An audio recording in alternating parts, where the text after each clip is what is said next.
Os Black Panthers, ou como conhecemos em português, Panteras Negras, foi um grupo que surgiu nos Estados Unidos na década de 1960. Ele foi fundado por 2 universitários negros que no começo era um movimento de combate à violência policial e depois passou a ser um partido político com projetos revolucionários de combate à desigualdade contra os afro-americanos. Mas ao ganhar mais força, membros e notoriedade nacional, as autoridades americanas fizeram um projeto de lei anticrime que acabou fazendo com que o grupo fosse se destruindo internamente até que chegasse ao seu fim. Então no vídeo de hoje vamos falar do grupo que até os dias atuais é símbolo de resistência e luta contra o racismo nos Estados Unidos. Vamos falar de Black Panthers. Salve, salve rapaziada, meu nome é Digo Black e este aqui é o canal Espalhável. No vídeo de hoje a gente vai falar sobre um assunto que vocês pediram muito aqui no canal, que é sobre o Partido dos Panteras Negras, ou Black Panthers Partners, né? E hoje eu chamei o Lucão pra vir aqui comandar não, né? Porque eu vou comandar aqui o vídeo, mas pra participar do vídeo de hoje. Fala aí, Lucão, como é que tá? Salve, Digo, tranquilo, mano? Tranquilo, pai? E qual que vai ser a média de like pro vídeo de hoje? A média de like hoje é 1.200. 1.200 like? Tu acha que a galera vai bater? Vai até passar. Então, a galera pediu muito esse vídeo, então eu quero que vocês batam a meta de likes aí, 1.200 likes pro vídeo de hoje. E também não esquece, né, de se inscrever aqui no nosso canal e também comentar qual que vai ser o tema do próximo vídeo aqui no canal. Então, sem mais delonga, bora pro vídeo. Então, antes da gente falar aqui sobre o surgimento e também dos Black Panthers, né, a gente vai ter que falar do contexto e a época que os Estados Unidos passaram, né, e que também estava quando o grupo ali começou a surgir. Então, vamos voltar alguns anos atrás para poder contar essa história. Então, os Estados Unidos, a gente sabe, né, que sempre teve uma luta racial muito forte lá, e o que vemos hoje em dia por lá é algo que vem desde a sua colonização e também da sua expansão, pois os negros foram trazidos da África pelos colonos ingleses e escravizados lá nos Estados Unidos de 1619 a 1863. Eles vieram primeiramente, né, com os espanhóis lá em 1526, mas foram os colonos ingleses, né, que expandiram esse comércio de escravizados, no qual só foram libertados depois do fim da Guerra Civil Americana, que durou de 1861 a 1865. A Guerra Civil Americana é muito conhecida. Você conhece a Guerra Civil Americana, ou Lucão? Não, mano. Não conhece nada sobre a história dos Estados Unidos? Não, eu moro no Brasil. Tu mora no Brasil? Então, pra explicar pra tu e pra quem não conhece que tá em casa, a Guerra Civil Americana é muito conhecida como a Guerra da Secessão, que foi a guerra entre a União, que era ali liderada pelo Abraham Lincoln, que era preeminente ali dos estados do norte, que travou uma batalha contra os confederados, que era liderada pelo Jefferson Davis, que liderava ali os estados do sul. Então, no caso aqui, a União queria libertar as pessoas escravizadas e os confederados achavam que isso era um erro, pois no sul era onde tinha o maior comércio de escravizados, né? Então com isso, com a abolição no caso, né, eles ali, os sulistas, pensavam que eles perderiam a economia dos seus estados. Então com isso, 7 estados ali se uniram contra a abolição dos escravizados, que foram Carolina do Sul, Alabama, Mississippi, Geórgia, Flórida, Texas e Louisiana. Outros estados também, posteriormente, durante a guerra, né, se juntaram ali aos confederados e também à União, mas com o fim da guerra, em abril de 1865, a confederação entrou em colapso e então a escravidão foi abolida. E com isso, mais de 4 milhões de negros escravizados foram libertados. Então, depois da guerra ali da secessão, a Guerra Civil Americana, os Estados Unidos passou a não ter mais pessoas escravizadas, mas foi dividido entre brancos e negros recém-libertos. Outro evento que aconteceu lá nos Estados Unidos foi a Era da Reconstrução, que começou ali durante a Guerra Civil, né, durante a Guerra da Secessão, que ocorreu ali por volta de 1863 e continuou até 1867. Aqui se destaca 2 partidos que sempre ouvimos falar lá dos Estados Unidos, né, que são os republicanos e também os democratas. A época da Reconstrução está marcada pela reconstrução ali dos estados da antiga confederação e também no início de processo de integração dos negros que agora estavam livres, né? Isso imposto pelos republicanos. Os republicanos, vai destacar aqui, que era um partido ali que foi fundado por abolicionistas, ativistas e também outras pessoas que estavam ali em prol dos direitos civis dos negros, né? Porém, os democratas se recusavam a aceitar, né, a igualdade entre brancos e afro-americanos e também a deixar o trabalho escravo. Com isso, então, as tropas militares do governo dos Estados Unidos ocuparam ali os territórios que havia sido formado os confederados. Porém, no mesmo momento, né, ocorreu as eleições presidenciais nos Estados Unidos, que no caso ocorreu várias discussões e contestações sobre a vitória, né, que no caso quem ganhou foi os republicanos. Então os republicanos ganham a presidência, mas com isso os democratas acabam conseguindo retomar o poder de todos os estados antigos da confederação. Então, com a retirada das tropas da União dos estados que antes eram dominados pelos confederados, os políticos democratas tomaram o controle de todas as legislaturas do sul e o período de privatização de direitos e segregação legal, né, iria começar. Lei essa que ficou ficou conhecida como Lei de Jim Crow, isso imposto, né, lá em 1877. A expressão Jim Crow era uma forma pejorativa de se referir aos negros, e ela veio de uma canção cantada e dançada pelo ator Thomas D. Rice, que no caso era um dramaturgo americano que virou pioneiro na prática blackface, onde inclusive o blackface foi uma importante tradição de atuação do teatro americano por cerca de 100 anos, tendo início por volta de 1830. Então nesse contexto, né, os negros libertos não tinham, né, direitos civis, e isso principalmente nos estados do sul, onde até algumas pessoas, né, alguns afro-americanos ainda viviam em situações análogas à escravidão. Então até a década de 1950 e 1960 era comum você ver em vários estabelecimentos lugares separados para brancos e também para negros. Isso é claro, né, conforme as leis de Jim Crow, né, que no caso tinha várias regras e leis bizarras, mas para citar algumas para vocês, né, tinha lugares também que não aceitavam negros, como por exemplo, né, restaurantes, escolas, universidades e entre outros lugares, né, como a gente pode ver aquela famosa foto do bebedor, né, que tem bebedor para branco e também para afro-americanos. Outra coisa é que os afro-americanos ainda também sofriam nos transportes, onde eles eram obrigados a se sentar no fundo dos ônibus, e foi aí que tudo começou a mudar. Por quê? Pois um evento muito importante aconteceu em 1955, que foi quando Rosa Parks se recusou a ceder um lugar para um homem branco. Então com isso ela foi presa e acusada de violar a lei de segregação da cidade de Montgomery, que é a capital do estado do Alabama. Isso referente, né, às leis de Jim Crow. Então este evento ficou muito conhecido como boicote ao ônibus de Montgomery, pois na época, né, dezenas de milhares de negros usavam ali os ônibus da cidade e com isso seguiram ali o boicote por 381 dias. Então em 1956 a Suprema Corte Americana julgou como inconstitucional a segregação racial em transportes públicos. E com isso a Rosa Parks se tornou um ícone do movimento dos direitos civis dos negros lá nos Estados Unidos. A Rosa Parks ainda teve apoio, né, e manteve contato com outras lideranças ali dos movimentos civis, onde se destaca o reverendo Martin Luther King Jr. Então nessa época, né, o preconceito nos Estados Unidos fazia com que a população afro-americana vivesse em plena pobreza, né, porque eles não tinham emprego, saúde e nem uma moradia decente. Eles além disso também sofriam muito com a violência policial. Então em resposta a essa violência policial, os afro-americanos começaram a protestar contra o racismo em todo o país, fazendo então surgir movimentos que pregavam desobediência civil para lutar por direitos e melhorias. Então além de Rosa Parks e Martin Luther King Jr., que ficou muito conhecido, né, por defender uma luta pacífica contra o racismo, outra figura também se destacou nessa luta, que foi Malcolm X. O Malcolm era membro de uma organização chamada Nação do Islã, que era uma organização que defendia o separatismo dos negros e a luta armada como forma de resistência ao racismo. Inclusive, se você quiser saber mais sobre o Malcolm X, a gente tem um vídeo aqui no nosso canal, então a gente vai deixar o link aqui nos comentários. Uma coisa que eu tenho que destacar aqui pra vocês é que as leis de Jim Crow só perderam a validade legal após as leis de direitos civis assinadas ali em 1964. Então elas ficaram desde 1877 até 1964, isso quase 87 anos ali em atividade. Então com os direitos civis, né, foram assinados ali em 1964, isso foi um marco histórico para os Estados Unidos, pois além de dar direitos civis aos afro-americanos, eles também ganharam o direito ao voto. Então foi nesse meio muito turbulento dos Estados Unidos e de engajamento ali dos afro-americanos em prol ali dos direitos civis que surgiu o Partido dos Panteras Negras. Mas você deve estar pensando, né, que depois dos direitos civis ali serem implementados nos Estados Unidos, os afro-americanos conseguiram ter uma vida melhor, certo, ô Lucão?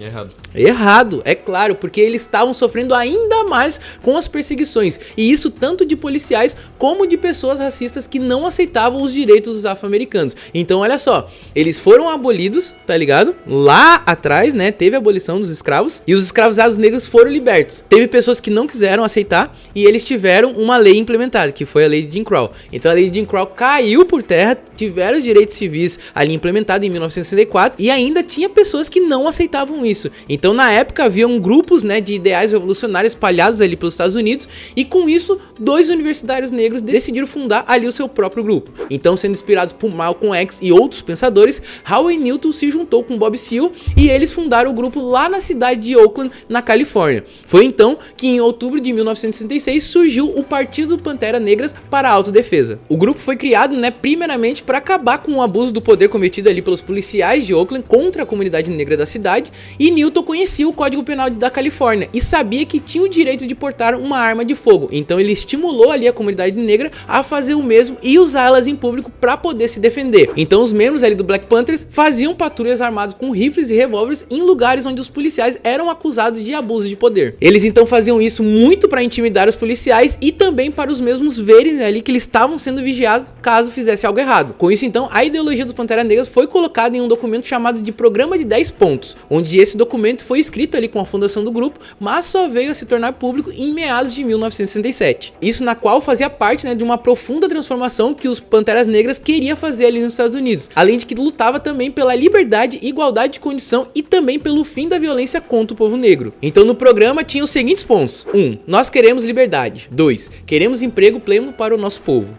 3. Queremos o fim da roubalheira dos capitalistas brancos contra a comunidade negra.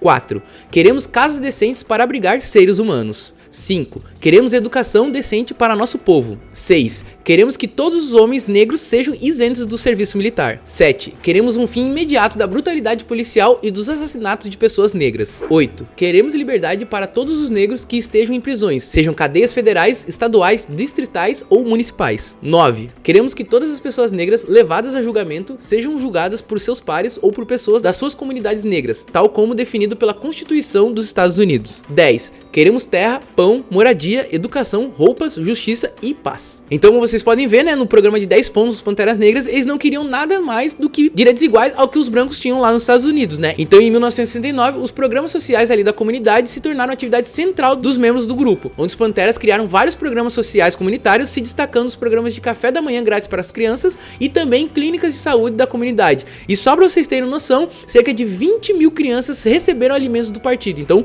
eles ajudaram muitas famílias que não tinham como alimentar os seus filhos, né? Os Panteras também fundaram escolas comunitárias para receber tanto negros como também latinos, que no caso eram os dois grupos predominantes, né, nas comunidades mais pobres nos Estados Unidos. O grupo então foi ganhando força, membros e mais destaque em outras regiões dos Estados Unidos, onde começou a ter impacto em grandes cidades como Los Angeles, Seattle, Chicago, Filadélfia e Nova York. Então, se espalhando ali pelos Estados Unidos, o grupo chega ao seu auge de popularidade no final da década de 60, onde nessa época já contava com mais de 5 mil membros e com escritório nas principais cidades do país. Dava então para ver que a influência dos Panteras Negras nos Estados Unidos era muito evidente, e isso fez com que inúmeros outros grupos que estavam ali atuando na defesa dos negros se inspirassem em seus trabalhos. Vale destacar aqui, galera, que os Panteras Negras influenciaram muito na cultura pop na segunda metade ali do século XX, isso através do movimento Black Power. O partido não só ajudou, como também encorajou seus integrantes a amar a cor de sua pele e também seus cabelos afros, não só também os membros ali do partido, né, como também toda uma comunidade negra, e inclusive os padrões de beleza europeia, Black is Beautiful, se tornou um grito de resistência aos padrões de beleza, né? Outra coisa foi que nas Olimpíadas da Cidade do México, lá em 1968, Tom Smith e John Carlos, dois atletas afro-americanos, fizeram a saudação do Black Power, que é o braço estendido e punho cerrado. Isso durante a cerimônia de premiação, após eles vencerem ali os 200 metros rasos. Então, pelo seu gesto ali ser uma clara manifestação política, os dois atletas ali foram banidos dos jogos pelo Comitê Internacional. Olha que absurdo. Então, os caras realmente não podiam mostrar ali qualquer apoio, ou talvez, né, como posso dizer, uma saudação ao grupo. Então, com a proporção que os Panteras estavam tomando, isso começou a incomodar o governo dos Estados Unidos, e muito, tá ligado? Porque, além da fama, as brigas e os confrontos com os policiais levaram a muitas trocas de tiros, inclusive nas cidades de Nova York e Chicago. E entre os anos de 1966 e 1970, pelo menos 15 policiais e 34 Panteras morreram em conflitos urbanos. Então, se de um lado os Panteras estavam ajudando a comunidade e tendo bastante fama, né, então bastante reconhecimento, por outro lado eles estavam tendo bastante conflito e bastante guerra com os policiais, onde os membros do Pantera Negra estiveram envolvidos em muitos combates fatais, onde até mesmo, né, um dos líderes ali, o Raul Nito, foi acusado de matar o policial John Frey em 1967. O caso ali aconteceu em uma blitz, onde ele estava ali fazendo a sua patrulha e tudo mais, e daí o policial John Frey veio abordar ele. Então, num desentendimento dos dois, isso acabou terminando em um tiroteio. O Raul, ele foi preso e julgado, e durante seu julgamento, o Eldridge Cleaver assumiu a liderança no seu lugar. Nessa época, o slogan ali, Free Raul, ganhou muita força para exigir a libertação do Raul Newton, onde até mesmo uma foto muito famosa dele surgia, né, que é a foto que ele fica algemado na maca ali, mostrando a truculência que a polícia tinha ali com os afro-americanos, e isso, né, para incentivar que o governo ali libertasse o Raul e que,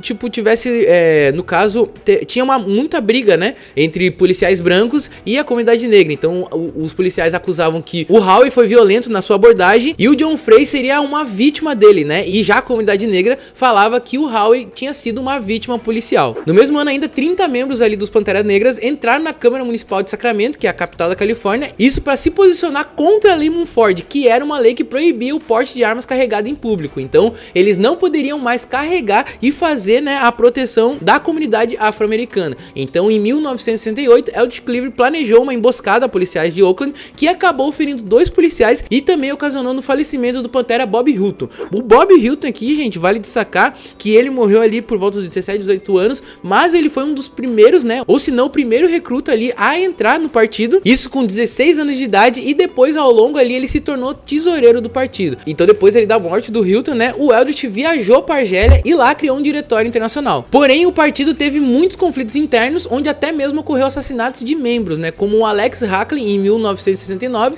e de Beth Van Patter em 1974. Inclusive, o Alex, ele era acusado, né, de ser um informante dentro ali dos Panteras Negras, e a Beth Van Patter foi um assassinato que ocorreu por causa que ela mexia com notas fiscais ali do partido. Então, quando ela, como eu posso dizer, ela descobriu problemas fiscais ali do partido, ela depois de um tempo foi achada já sem vida. E no caso dela, não foi achado o mandante do crime, só que no caso do assassinato do Alex Hackley, o Bob Seale foi acusado de ser o mandante. Então ele foi preso lá em Chicago em setembro de 1969. Então a opressão ali do governo sobre o partido aumentou o crescimento dele, já que os assassinatos e as prisões de membros aumentavam o apoio entre os afro-americanos, que se juntavam cada vez mais para lutar contra as truculências policiais. Então a aprovação ali do partido alcançou um pico em 1970, mas ainda sofreu uma série de contravenções, pois Howie Newton recém-liberto, Bob Seale na prisão e o Eldridge Cleaver lá na Argélia, o partido ficou sem um líder ali, né? Porque o Howie, ele tinha saído da prisão, mas ele tava com medo de ser preso de novo ou também de perder a vida. Então as brigas internas ali geradas dentro do partido era muito em prol da liderança, né? Mas isso era justamente por divergência de ideias. E depois da mídia começar a ficar contra o partido, o suporte público para o partido diminuiu e o grupo começou a ficar um pouco mais isolado. Então isso, juntamente, né, com a luta entre a liderança pelo partido, isso a gente pode dizer aí principalmente causada pela operação COINTELPRO, levou então à expulsão e renúncia de outras filiais e de muitos membros. O diretor do FBI, J. Edgar Hoover, chamou na época o Partido dos Panteras Negras de a maior ameaça à segurança interna do país. Com isso, então, supervisionou um extenso programa de contra-espionagem que trabalhava na vigilância, infiltração, falsa acusação, assédio policial e muitas outras táticas projetadas para minar a liderança dos Panteras Negras. O programa foi implantado e executado entre os anos de 1956 até após 1971. Então esse programa COINTELPRO tinha ali o objetivo de desestabilizar grupos de protesto de ativistas e divergentes políticos dentro dos Estados Unidos. E inclusive este programa não só supervisionou os Panteras Negras, como também é acusado de matar alguns membros ali do partido, como Fred Hampton e também o Mark Clark. Vale destacar aqui, galera, que o COINTELPRO tinha como alvo todo mundo que o FBI achava que tinha comportamentos considerados rebeldes ou revolucionários ou que ia contra as decisões ali do governo dos Estados Unidos, como por exemplo opositores da guerra do Vietnã ou até mesmo ativistas de outras causas como o feminismo e também ambientalistas e protetores dos direitos dos animais. Então, com a intensificação do programa, muitos panteras foram presos ou mortos, que nem eu falei pra vocês, e isso estava fazendo com que o partido não ganhasse mais membros, só perdesse. E além disso, o FBI infiltrou agentes ali dentro do grupo, né? O que fez com que ele se enfraquecesse e se corrompesse ao longo dos anos. Depois disso, o apoio popular caiu ainda mais quando relatórios apareciam detalhando o envolvimento do grupo com atividades ali ilegais, como o tráfico de drogas e esquema de extorsão a comerciantes. Então, em 1972, a maioria das atividades dos Panteras Negras centralizou ali na sede nacional, que ficava em uma escola lá em Oakland, onde o partido ainda continuou a influenciar a política local. Temos que destacar que a sede que ficou mais tempo em atividade, né, que no caso durou mais, foi a de Seattle, onde ela continuou ali com o programa de café da manhã e as clínicas médicas, né, isso mesmo depois que a sede acabou em 1977. E além de atuar nos Estados Unidos, o partido também teve filiais internacionais que operaram no Reino Unido no início da década de 1970 e na Argélia de 1969 a 1972. As atividades do partido continuaram ali ao longo da década de 70, mas em 1980 já não tinha a mesma força que antes,